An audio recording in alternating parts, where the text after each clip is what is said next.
Unreal Engine became the weapon of choice for many a third and even first party last generation. With Unreal Engine 5 now being used in anger, is history about to repeat itself?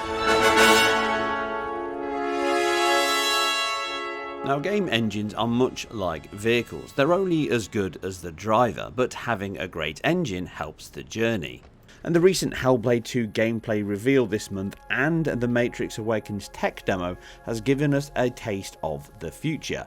And with such strong first impressions of what Unreal Engine 5 can offer, it gives optimistic signs ahead.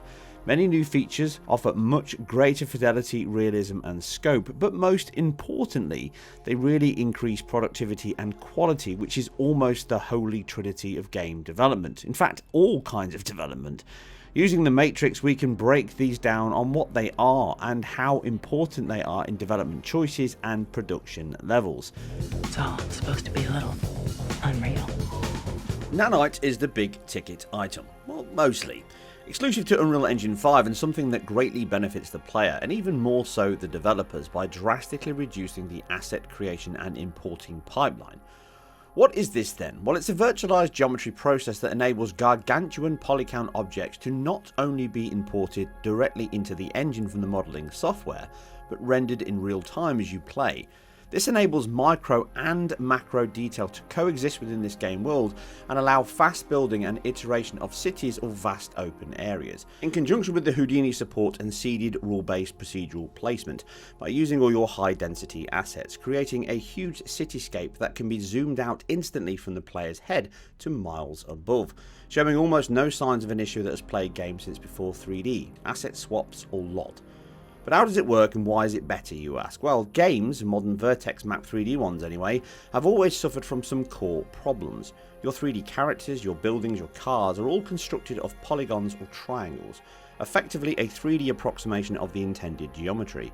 And as you can see from the demo's visualizer, these objects have a vast amount of triangles within them that make up the object. But as I walk and move, you can see all these verts popping, dividing and shifting within each surface. This is a new element of Nanite, as each of these 3D models has been virtualized into a Nanite proxy mesh, a scan and calculation of the large full-size objects that creates almost every vertex array of the object into a set of proxy subdivided meshes. These are then built and defined by the engine on import and dynamically shifted at runtime to define the object as close to the base import at all times, even up to the huge film-scale imported asset if close enough. This removes LODs, well, as far as we know them now anyway, which was a huge undertaking for the artists. More memory allocated to multiple versions of the same object, just less polygons, textures, and more space on the disk or hard drive as you have multiple assets that are replicated at distance, causing these pop-in. All of that is now gone. Nanite takes all of this, including baking into normal maps to simulate more detail of an object for concave areas, and just manages all of this for you. It reduces memory footprint and bandwidth by not streaming in huge new assets each frame, and it significantly reduces pop-in of these new LODs as they are now tessellated on the fly and scaled from screen-filling triangles to triangles the size of a single pixel, keeping just enough detail that is frustum aligned and backed cooled in front of other objects, or when included by other objects, or just obscured. This is all done at a sub-asset level with these clustered meshes, creating worlds and scenes that now seamlessly blend and scale as you move through them. Think of all your 2D scales back in the arcade days of Hang On, Outrun or Power Drift, 2D sprites that were scaled up and into and out of the screen to simulate depth, but depending on these base imported resolutions, they got blocky and pixelated. Here Nanite does exactly the same thing, but with polygons that can be as small as a pixel or every single pixel on screen, with no blockiness right up to the main imported asset quality.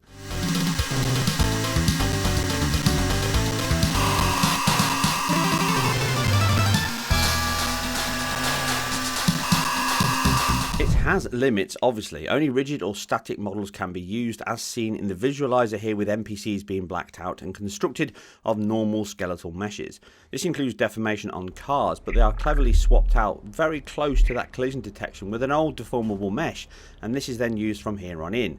These can go back and forth if you don't actually collide with the object. This is one of the causes for huge frame drops in the performance section later.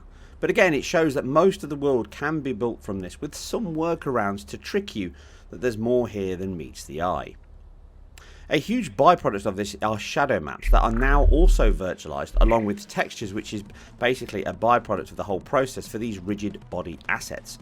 So cascaded shadow maps are no longer required, and instead they are drawn from the individual silhouette of each mesh based on the triangles rendered. Broken down into smaller pages across the scene, they enable high fidelity shadows even from miles up. All objects cast shadows from the light source now and scale just like the mesh itself, meaning completely seamless rendering as you zoom into or out of a shadow object.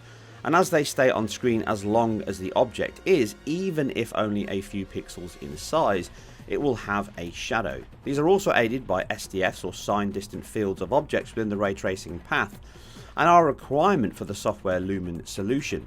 And this is one of the huge unsung reasons the world looks so good and solid, due to the depth these add. Most last generation and even many current generation titles call shadow maps aggressively, as they are expensive at the cost of making long vistas look pretty flat.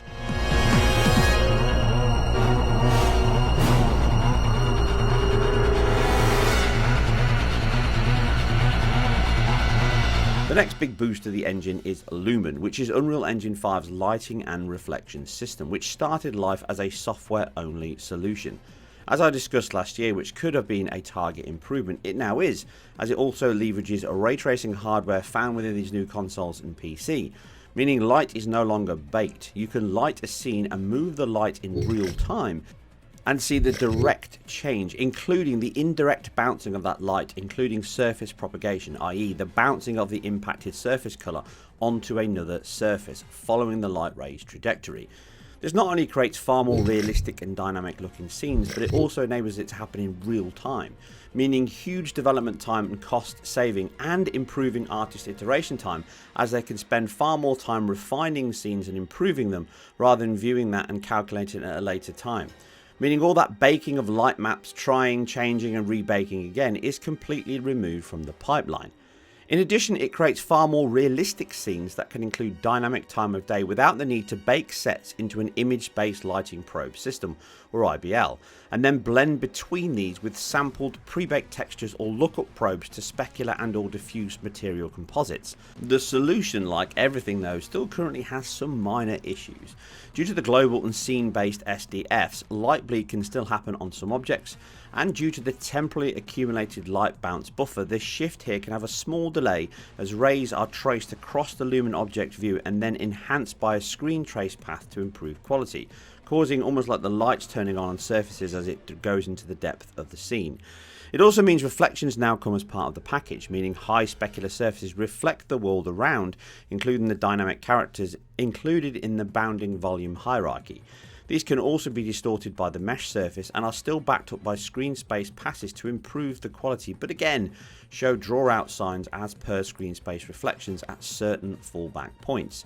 There is a subtle difference between the ray trace reflections between Series X and PS5, with the Series X almost looking like an interlaced pattern. I'm not too sure what's going on there, but there's definitely a difference to that, or likely it's to do with the post filter that's running on the ray trace reflections post it being drawn onto the object. The dynamic construction of light, which includes all types from point, directional and area, is superb, and it really works best here in that daytime lighting. It does also support emissive textures here. Essentially, textures can now be a direct light source themselves, including area lights. And in fact, the option in the demo to go to night mode, those yellow dots across the map, means you can test it out, with the entire scene at this point lit from these textures attached to building windows or door fronts. Cars do not seem to contribute at all, with no real headlight casters, but the dynamic lighting change means we now have a more accurate lighting model that is ray tracing lights from each of these sources and bouncing around the scene to light it. Again, minor fallback means it's frustum cooled based on depth buffer, i.e. the further away from the camera the less it contributes, only seen when high up in the air though. Also, the ray trace shadows are now mostly occlusion contact shadows, best seen on cars with dynamic meshes and NPCs, as they now have soft contact shadows on floor and reflections on specular elements. Again, a very accurate lighting process. The fact you can flick into this completely naturally lit scene within the demo is incredibly impressive, with its quality and accuracy so early on. The main issue with this mode is I think it leaves the humans looking more game-like and flat, and the stochastic and temporal filter used on light bounce and reflections is more obvious, and the blends between the lumen virtualized scene can cause popping of reflections suddenly as the camera moves.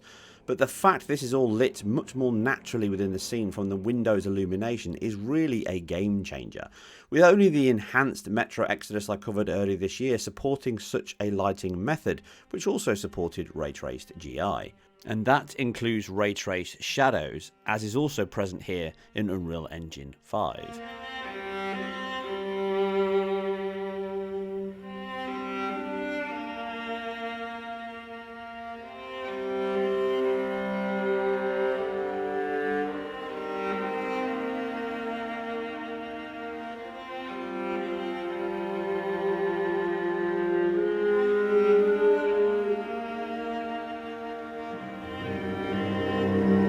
The final piece here is the temporal super resolution UE5 uses. This is a progression of their previous percentage temporal upsampling, or TAAU. This is, as the name suggests, an accumulated algorithm that takes previous frames and increases the perceived quality to be higher than the base frame render. In this case on PS5 and Series X, most counts are 1920 by 1080, but I did spot a high of 2208 by 1242. The point is, the target here is to create a 4K-like image from a lower base and reconstruct it back, which it does an exceptional job, and therefore can give higher counts, and obviously a much cleaner perceived image, much cleaner than 1080p and sharper, with not as much ghosting as other TAA solutions, still leaving high frequency details present. Sure, it is softer than a native 4K image, but the performance here would be nowhere near playable, even on far more powerful PC hardware. These solutions would be and are required. It can have alpha and edge clipping issues on movement around characters. Along with that, those virtual shadow maps and nanite being tied to resolution, you can get flickering on some oblique angles or small surfaces. But these clever pixels over simply more is something I've harped about on for years, and the results on both of these titles speak for themselves. Hellblade 2 has the better image quality, but this is relying on less elements of UE5 based on this early teaser, such as nanite possibly not even being in use on everything at all, or even at all, such as you can see here on the LOD drawing on those shore pebbles on the beach as the camera moves in. But almost certainly this is using a sub 4K image, but generating an output that would pass as 4K. The obfuscation of the camera itself from those chromatic aberration elements, radial blur and depth of field aside. Yes!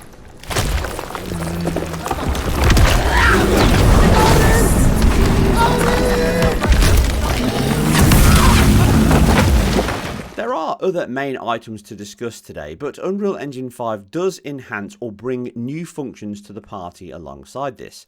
Houdini integration, procedural creation, along with a seeded rule control that enables huge, dense, and above all, fast building of cities or anything you wish without the need for hand placing each element. These can then be tweaked as designed by the artist once generated, or even have the rules change and rebuilt quickly, again allowing fast and almost real-time iteration, which is key for any development, specifically when you have a ship date milestone. Chaos physics and destruction enables deformation systems and even pre-baked animations to play back in real time, such as the big explosion at the end of the demo, or even much grander set pieces such as the hulking troll in Hellblade 2 that is mixed within the cinematic and gameplay seamlessly, creating an even greater visual spectacle than a real-time build. This also works in real time though with car deformation models or cloth as discussed earlier. Niagara particle systems add fine-grained control of visual effects, particles, debris and more, which has now become a core feature in both film and game worlds.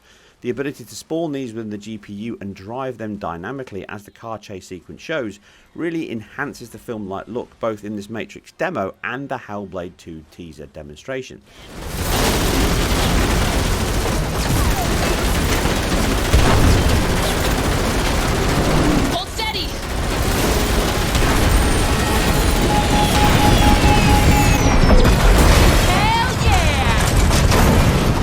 In terms of comparisons then, the PS5 to Series X, it's not much of a conversation. They are for all intents and purposes identical. Resolution, assets, detail, effects are all pretty much like for like, aside those reflections I mentioned earlier. Even the SSD and memory subsystem does not play a big part here, as Nanite and Lumen are all designed to reduce pressure and maximize memory, so streaming is kept low into the 100 megabytes per second. Now, this still really requires an SSD due to latency and seek time more than throughput, but as the Valley demo from earlier this year showed, I compiled here on my RTX 2070 machine, it can still run and stream from an old school platter disk, albeit the slower seek times in this small demo did reduce performance and cause longer stalls than on an SSD on the exact same machine, showing how big an impact SSD and the subsequent APIs, hardware and subsystem construction can really help support that performance level these newer games will require. The Series S is very intelligently cut back. Resolution is obvious, with it often looking like a film streaming macro blocking reduction. The lower pixel grid can leave faces pixelated and reduce lighting effects on bounce light. This results in a much softer and often a less refined image, as seen here with a frame cut still between Series X and PS5, which renders at around 2 times the resolution. The Series S is often 720p or even lower. In addition, other effects are cut back. Here on the faces you can see the reduced bent normals and screen trace lighting can be noticed. That reduced self-shadowing on hairline and that subsurface scattering on skin and even beards. The screen light contribution is taken away, highlighting the grey within that darker beard more than on the newer consoles. Something which us older men would gladly take, I can tell you. But beyond these reductions elsewhere, it can be much bigger. Point lights not spawned, reduced geometric detail due to that lower resolution, missing alpha or particle effects, a high use of cascaded shadow maps in the world, and even just half or greater triangle reductions in any given scene, as demonstrated here at the very start. But it still delivers the target of the engine, albeit in a heavily reduced level of performance. It can be slightly better than the Series X and even PS5 at times, which is not a surprise considering the extent of the cutbacks here.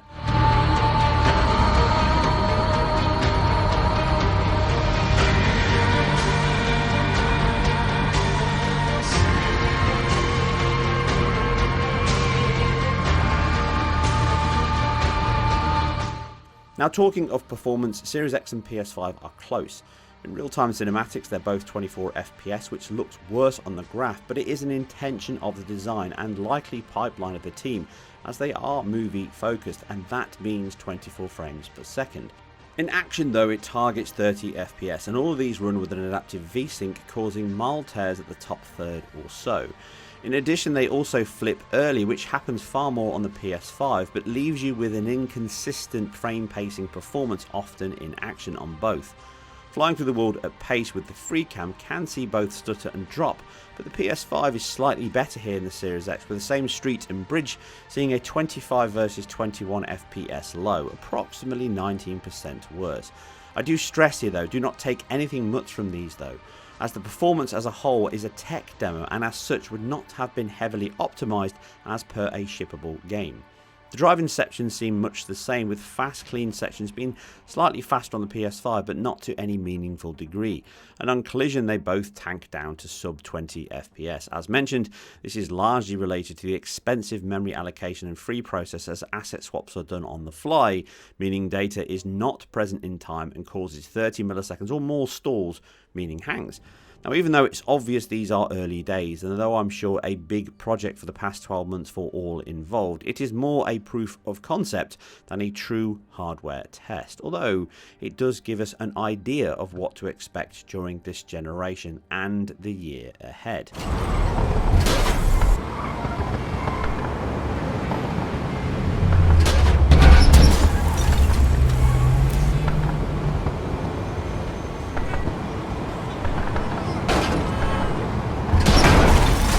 Hellblade 2 does a similar job, really showing how fast teams can get up to speed with existing development into UE5 as it enables UE4 imports and conversions.